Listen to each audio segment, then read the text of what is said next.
ಸನ್ಮಾನ್ಯ ಅಧ್ಯಕ್ಷರೇ, ತಾವು ತಂದಿರತಕ್ಕಂಥ ಈ ಸಂತಾಪ ಸೂಚನೆಗೆ ನನ್ನ ಬೆಂಬಲವನ್ನು, ನನ್ನ ಧ್ವನಿಯನ್ನು ಸೇರಿಸ್ತಾ ಇದ್ದೀನಿ.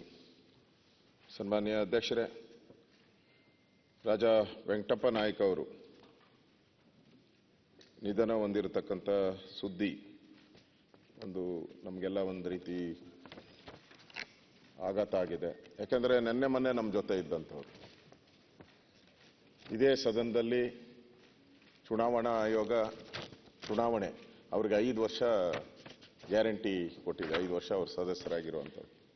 ಆದರೆ ವಿಧಿ ನಿಯಮದಲ್ಲಿ ಅವರಿಗೆ ಅವಕಾಶ ಸಿಗಲಿಲ್ಲ. ನಾವು ಏನೇ ಪ್ರಯತ್ನ ಮಾಡಿದ್ರೂ ಕೂಡ ಭಗವಂತ ಒಬ್ಬ ಇದ್ದಾನೆ, ತಾವು ಕೂಡ ಅದನ್ನೇ ಹೇಳಿದ್ರಿ, ಭಗವಂತ ಒಬ್ಬ ಇದ್ದಾನೆ, ಅವಕಾಶ ಕೊಡೋನು ಅವರು. ಆದರೆ ನಾವಿದ್ದಾಗ ನಾವೇನು ಒಳ್ಳೆ ಕೆಲಸ ಮಾಡ್ತೀರಿ ಅದು ಮಾತ್ರ ನಮ್ಮ ಹಿಂದೆ ಬರೋವಂಥದ್ದು. ಆದರೆ ರಾಜಾ ವೆಂಕಟಪ್ಪ ನಾಯ್ಕ ಅವರು ಬಹಳ ಸರಳ ಸಜ್ಜನಿಕೆಯವರು.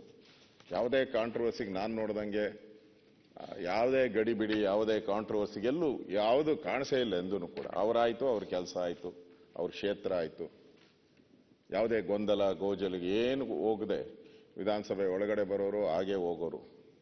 ಆ ರೀತಿ ಒಂದು ಸೌಜನ್ಯ, ಒಂದು ಗೌರವವನ್ನು ಕೊಡ್ತಕ್ಕಂಥ ಒಬ್ಬ ವ್ಯಕ್ತಿತ್ವ ಇರ್ತಕ್ಕಂಥವರು, ಒಂದು ರಾಜ ಮನೆತನದಿಂದ ಬಂದಂಥವ್ರು. ಮುಖ್ಯಮಂತ್ರಿಗಳು ಹೇಳಿದ್ರು, ಅವರ ತಮ್ಮವರು ಕೂಡ ಲೋಕಸಭಾ ಸದಸ್ಯರಾಗಿದ್ದರು. ಇಡೀ ಕುಟುಂಬ ಒಂದು ರಾಜ ಮನೆತನದಲ್ಲಿದ್ದರೂ ಕೂಡ ಒಂದು ಸ್ವಾತಂತ್ರ್ಯದ ಹೋರಾಟದಲ್ಲಿ ಅವರ ತಾತ ಅವರೇನು ಪಾಲ್ಗೊಂಡಿದ್ದರು. ಅದಾದ್ಮೇಲೆ ಇವರು ಕೂಡ ರಾಜಕೀಯ ರಂಗದಲ್ಲಿ ಇಡೀ ಕುಟುಂಬ ಇದ್ದು ಜನಸೇವೆಯಲ್ಲಿ ತೊಡಗಿದ್ರು. 4 ಬಾರಿ ವಿಧಾನಸಭಾ ಸದಸ್ಯರಾಗಿ ಕೆಲಸ ಮಾಡಿದ್ದಾರೆ. ಸೊ ಇವತ್ತು ಅವರ ಸರಳ ಸಜ್ಜನಿಕೆ, ಇವರು ಎಲ್ಲರಿಗೂ ಕೂಡ ಶಾಸಕರಾಗಿ ನಾವೆಲ್ಲ ಇಲ್ಲಿ ಕೆಲಸ ಮಾಡ್ತೀರಿ. ನಮ್ದೇನು 5 ವರ್ಷ ಗ್ಯಾರಂಟಿ ಅಂತ ನಾವು ತಿಳ್ಕೊಂಡಿರ್ತೀರಿ, ಅದು ಇರಲ್ಲ. ಭಗವಂತನ ಇಚ್ಛೆ ಏನಿರ್ತದೋ ಅದೇ ನಡೆಯೋದು. ಅದರ ಮಧ್ಯೆ ನಾವೇನು ಒಳ್ಳೆ ಕೆಲಸ ಮಾಡ್ತೀರಿ ಅದು ಮಾತ್ರ ನಮ್ಮ ಜೀವನದಲ್ಲಿ ಉಳಿಯುವಂಥದ್ದು.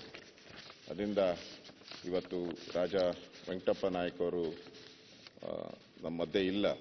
ಅವರ ಕುಟುಂಬ, ಅವರ ಬಂಧುಗಳು, ಅವರ ಅಭಿಮಾನಿಗಳ ಏನು ದುಃಖ ಸಾಗರದಲ್ಲಿದ್ದಾರೆ, ಅವರೆಲ್ಲರಿಗೂ ನಾನು ಕೂಡ ಅವ್ರ ಜೊತೆ ಸಂತಾಪ ವ್ಯಕ್ತ ಮಾಡಿ, ತಾವು ತಂದಿರ್ತಕ್ಕಂಥ ಏನು ಈ ಒಂದು ಸಂತಾಪ ಸೂಚನೆಗೆ ನನ್ನ ಬೆಂಬಲವನ್ನು ಕೋರ್ತಾ ಇದ್ದೀನಿ ಅಧ್ಯಕ್ಷರೇ.